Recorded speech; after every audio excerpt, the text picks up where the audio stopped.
అందరికీ హాయ్ అండి. Very good morning. నేను మళ్ళీ ఒకసారి కుకింగ్ వీడియోతో మీ ముందుకు వచ్చేసాను. ఈరోజు నేను చేసుకునే వంట వచ్చేసి బెండకాయ కర్రీ. దీనికి కావాల్సిన ఇంగ్రీడియంట్స్ బెండకాయ, అందులోకి టమాటో, ఆనియన్, పచ్చిమిర్చి, కొంచెం లేవండి కొత్తిమీర, కరివేపాకు అవి. తర్వాత ఆయిల్ అయితే అక్కడ ఉంది, అది టిఫిన్లో ఉంది. తిరువాత గింజలు, పసుపు, అల్లం వెల్లుల్లి పేస్టు, కారం పొడి, కొంచెం చికెన్ మసాలా, తగినంత ఉప్పు. ఇప్పుడు మనం చేసుకునే విధానం దగ్గరికి వెళ్ళిపోదాం రండి. ఫస్ట్ అయితే ప్యాన్ పెట్టేశాను, మంట వెలిగించలేదు. మంట పెట్టేశాను ఫ్రెండ్స్, ప్యాన్ అయితే మంట పెట్టేశానండి. ఇప్పుడు మనకి బెండకాయ చేస్తే జిడ్డు అనేది ఎక్కువ వస్తుంది కదా, దానికోసం నేను ఆ జిడ్డు అనేది రాకుండా ఓన్లీ ప్యాన్ పెట్టేసి ఆయిల్ వేయకుండా ఏం వేయకుండా ఓన్లీ బెండకాయ ఫ్రై చేసుకొని పక్కన పెట్టేసుకుంటాను.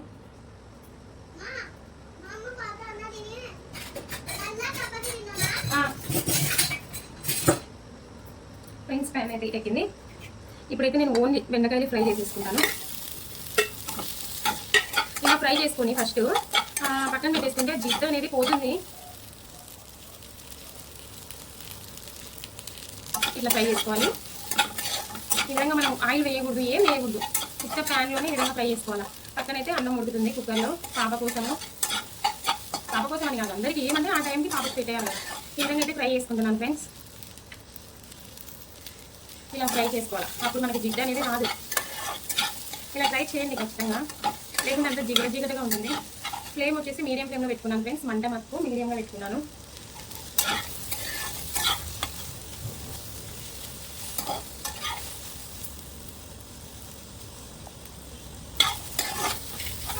ఈ విధంగా చేసుకోవాలి.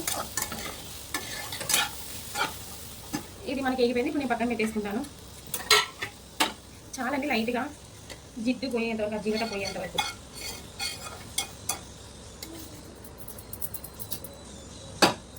మళ్ళీ ప్యాన్ వేడైపోయేంత వరకు అట్లా పెట్టేస్తాను. అలా ప్యాన్ హీట్ అయ్యేంత వరకు అట్లా పెట్టేసి దాంట్లో ఒక 2-3 స్పూన్స్ ఆయిల్ వేస్తాను. 3 స్పూన్లు ఆయిల్ వేసాను ఫ్రెండ్స్. నా ఛానల్ కొత్తగా చూసినట్లయితే సపోర్ట్ చేయండి ఫ్రెండ్స్, ప్లీజ్. మీ సపోర్ట్ నాకు కావాలని కోరుకుంటున్నాను. ఆయిల్ హీట్ ఎక్కేంతవరకు ఆగాలి. తర్వాత హీట్ ఎక్కినాక మీకు తెలిసిన ప్రాసెసే కదా, నేను ఇది చాలా మందం ఉంది అందుకే స్లోగా ఎక్కుతుంది. స్లో హీట్ అవుతుంది. తిరువాత గింజలు, తర్వాత మనం కట్ చేసుకున్నాం కదా ఆనియన్స్, పచ్చిమిర్చి. ప్లీజ్ అండి, బోర్ కొడుతుంది అనుకోవద్దండి, మీరు ప్రతి ఒక్కరు సపోర్ట్ చేయండి వీడియో చూసి. అది ఫ్రై అయ్యేంత వరకు కలుపుకోవాలి.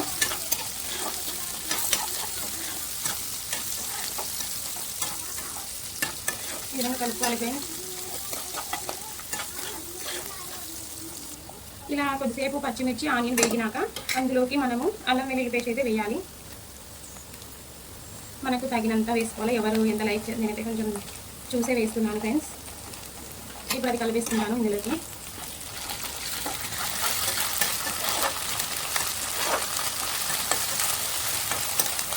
ఈ విధంగా కలుపుకొని బాగా కొంచెం అదిగా పచ్చివాసన పోవాలి.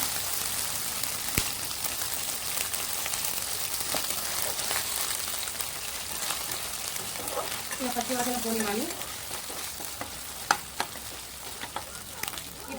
ఇప్పుడు ఇందులోకి ఒక టమాటో కట్ చేసి పెట్టుకున్నా. టమాటాలు వచ్చేసి కొంచెం వెయిట్ ఉన్నాయి, లేకుంటే నేను 2-3 టమాటాలు కట్ చేసుకుంటా.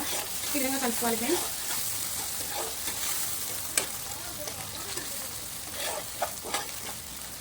ఇప్పుడు ఇందులో నేను చిటికెడు ఉప్పు పసుపు వేస్తున్నాను.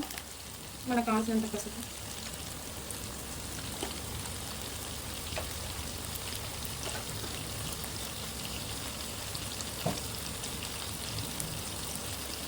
పసుపు వేసాక ఒకసారి కలుపుకోవాలి.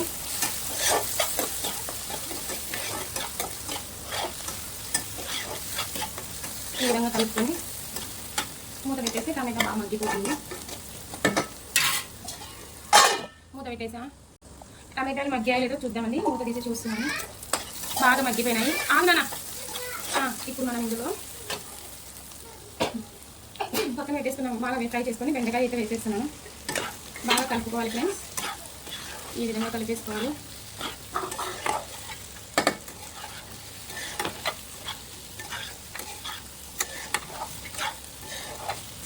ఈ విధంగా కలిపేసుకొని మూత పెట్టేసుకుందాం ఒక 10 నిమిషాలు. లేదా 5 నిమిషాలు మగ్గాలి కదా బాగా. బెండకాయ పచ్చి పచ్చిగా బాగుండదు. ఇట్లా కలిపేసుకున్నాను బాగా. ఈ విధంగా పెట్టేసుకోవాలి. నేనైతే కొంచెం అంతా పెంచి మూత పెట్టేస్తాను మగ్గేంత వరకు. ఒక 5 minutes మూత పెట్టాం కదా, మళ్ళీ ఒకసారి తీసి కలుపుకున్నాము. ఈ విధంగా ఇట్లా కలిపేసుకోవాలి. కావాలి ఫ్రెండ్స్, కొంచెం మంట తీసుకొని ఈ విధంగా కలిపేసుకోవాలి. ఇప్పుడు సిమ్లో తగినంత కారం అయితే తక్కువే, పిల్లలు తినాలి కదా. చికెన్ మసాలా కొంచెం వేస్తున్నాను. Okay okay. ఈ ధనియాల పొడి నేనే తయారు చేస్తున్నాను ఫ్రెండ్స్. చెక్క లవంగాలు ధనియాలు 3 నూనె అదే ఫ్రై చేసి ఇది వేయించేసి మిక్సీ పట్టేస్తున్నాను. కొంచెమే సూపర్ టేస్ట్ ఉంటుంది. అయితే కూడా కొంచెం వేస్తే కూడా టేస్ట్ అయితే చాలా బాగుంటుంది. ఇప్పుడు దాంట్లోకి కావాల్సినంత ఉప్పు వేస్తున్నాను. నేను అన్నంలోకి కూడా వేసాను, సో చూసి వేసుకుంటాను. మళ్ళీ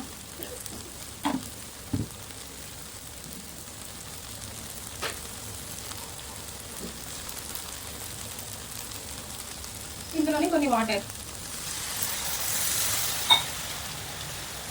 కలిపేసుకోవాలి ఇంకా బాగా.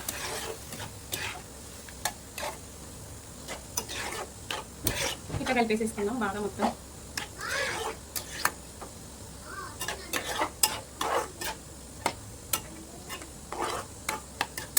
ఈ విధంగా బాగా కలిపేసుకోవాలి. ఈ విధంగా కలిపేసుకొని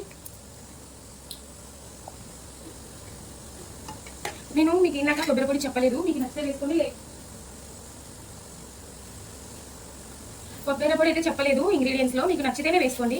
నాకైతే కొంచెం నచ్చుతుంది కొబ్బరి పొడి వేస్తేనే టేస్ట్. ఒక 2 స్పూన్స్ పైన వేస్తున్నాను.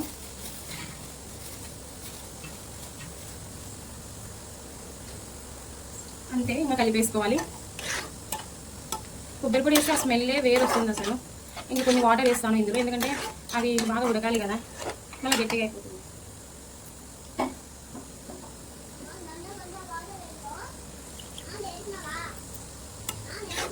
చూడండి వాటర్ ఇలా వాటర్ వేసేసుకొని మూత పెట్టేసుకున్నాను. ఒకసారి మీకు ఏమైనా డౌట్ ఉంటే టేస్ట్ చూసుకోండి. ఇది అందరికీ వచ్చిన కర్రీనే, కానీ నేను కూడా యూట్యూబ్లో చూసి నేర్చుకున్నాను. సో నాలాంటి వాళ్ళు కూడా కొంతమంది ఉంటారు కదా.